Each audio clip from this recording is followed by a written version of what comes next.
Good morning on this 25th Sunday in Ordinary Time. I want to begin with a question. Are you happy?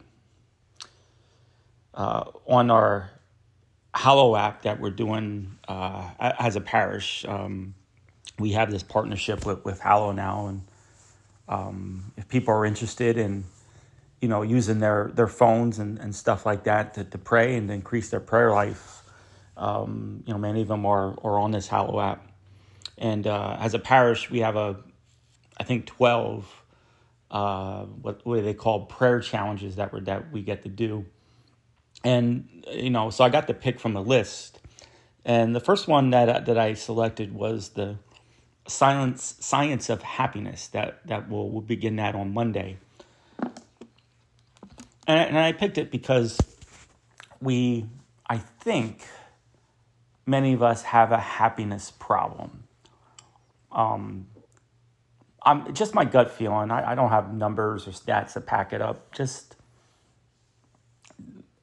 a lot of people suffering from either depression, anxiety, and a lot of people on medication for it, and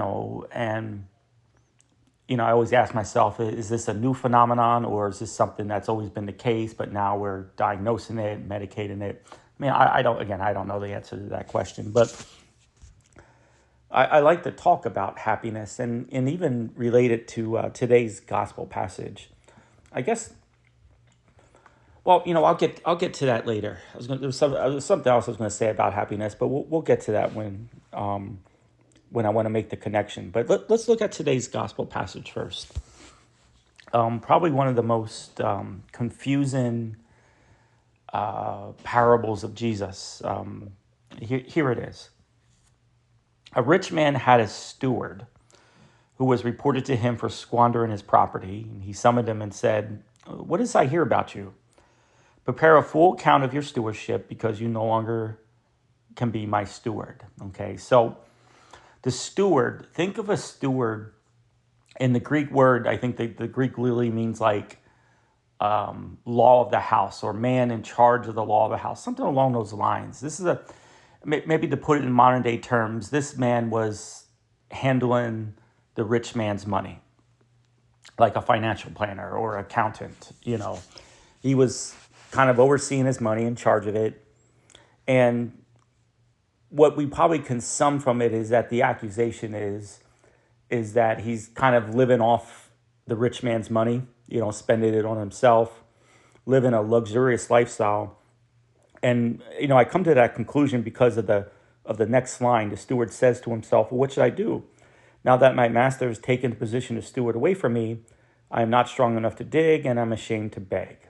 Okay, so digging and begging are below him. So again, if you're living a luxurious lifestyle, spending money, you're probably also spending it with other people and making friends with other wealthy people. So he's too ashamed, because of the community of friends that he probably surrounded himself with the rich man's wealth, too embarrassed to dig, too embarrassed to beg. And so he comes up with a plan. He says, "I know what I should do. When I'm removed from the stewardship, that they may welcome me into their homes." And so he devises a plan where he calls the debtors of the rich man, those who owe the rich man money. And he knows who they are, and he knows, how much they owe. Well, sort of, because he asked them, "How much do you owe?" But I think we can also assume that he knows, right? He knows what's going on here. So these three debtors have a debt. And essentially what he does is he cuts the debt in half. So he's essentially stealing from the rich man, So like the first one, for example, he owes 100 measures of olive oil. And he's like, "Well, here, rip up that contract. Here's a new contract for 50." Okay.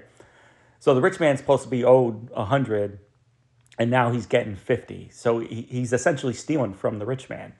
And again, he's doing this to benefit himself. But here's the kicker in all this.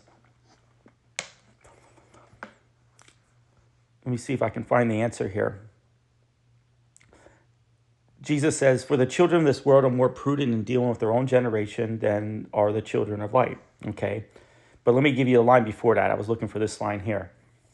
"And the master commended that dishonored steward for acting prudently." So that's the weird thing in the parable. The master should be upset with the steward. He should have him punished. He should have him arrested.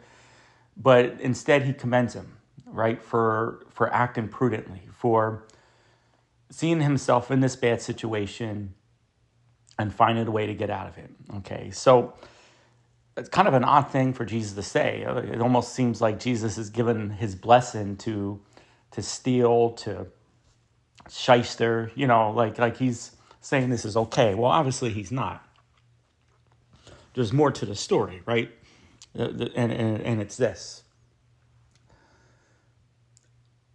Everything that we have, we're, in a sense, we are stewards, right? So think about this.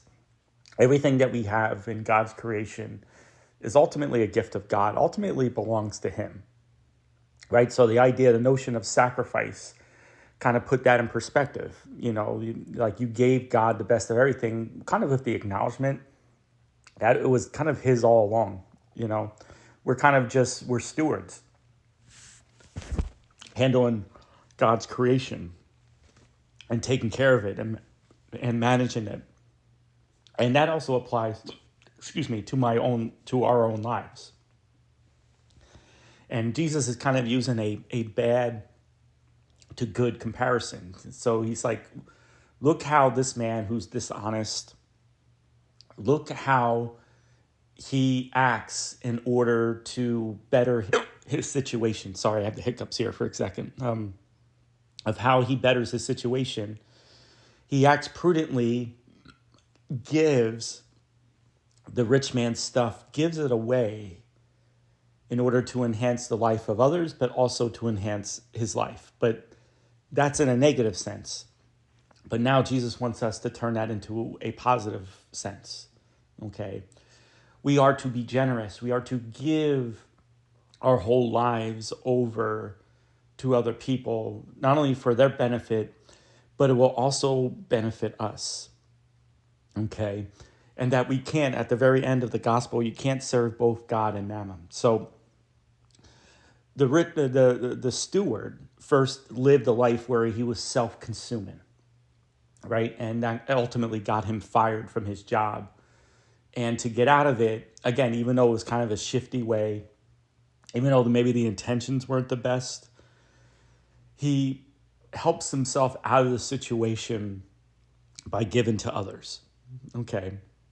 But again, we're not supposed to do that through stealing or anything like that, but rather we're supposed to do that through the generosity of our own hearts. That the more we give, also the more that God will bless the gift that we give, not only to others, but also to us. And right there is also the key of happiness. Okay. But as I wanted to say at the beginning, when we talk about happiness, we often think of happiness in these two ways. One, that we're happy when there's no suffering in our life. Or two, we're happy when we feel content with the temporal goods that we have among us, right? And that's how often the world defines happiness. If you were to go out into a street and ask a person, what is happiness? They'll kind of describe it in those two ways, satisfied with what they have and that there's no suffering in their life. But that's not how the church sees happiness. And by the church, I mean the 2,000 years of reflection, okay, on this mystery, on this issue of happiness. Happiness resides, because we were made in God's image and likeness, happiness ultimately resides when we're in full communion with God and in union with God. So the church teaches that like heaven is the premier fulfilled state of happiness. We are completed. We are satisfied. There's nothing lacking in our lives, and that can only be achieved through union with God. But at the same time, we could suffer and we could miss stuff. We could be lacking in temporal goods, but yet still be happy. Why?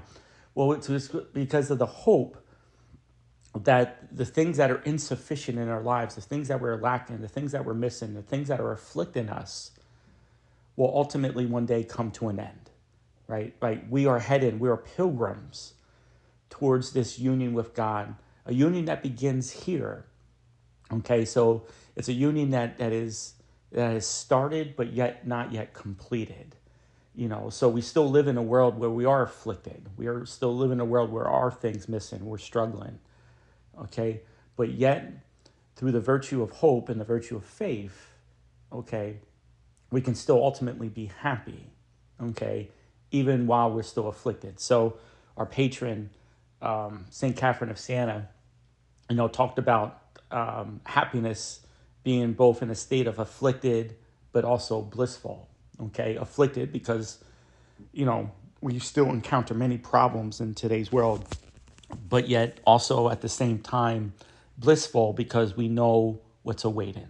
It's like, maybe use a cheesy analogy. It's like you're going on vacation, and it's Friday, and you're still working and you're still grinding through work, and you don't like it and you're struggling, but maybe that Friday seems a little bit easier to manage. Why? Because you're going on vacation. You're going to your favorite spot on Saturday where you're going to have some rest and relaxation and enjoyment. Okay. So maybe Monday, you hate your job, you're working, you're struggling, all bunch of bad things are happening. And maybe those things, still same things are happening on a Friday, but you're handling it better. Why? Because there's an expectation that day of work is going to end. Or maybe as you get close to retirement, same type of analogy. Retirement is just around the corner. Just grind these days out. But you're doing it with more of a positive, better disposition, attitude. Because of that, because of what awaits you. Okay, that this work, this grind will one day end, and now you look and move forward towards retirement. And maybe that's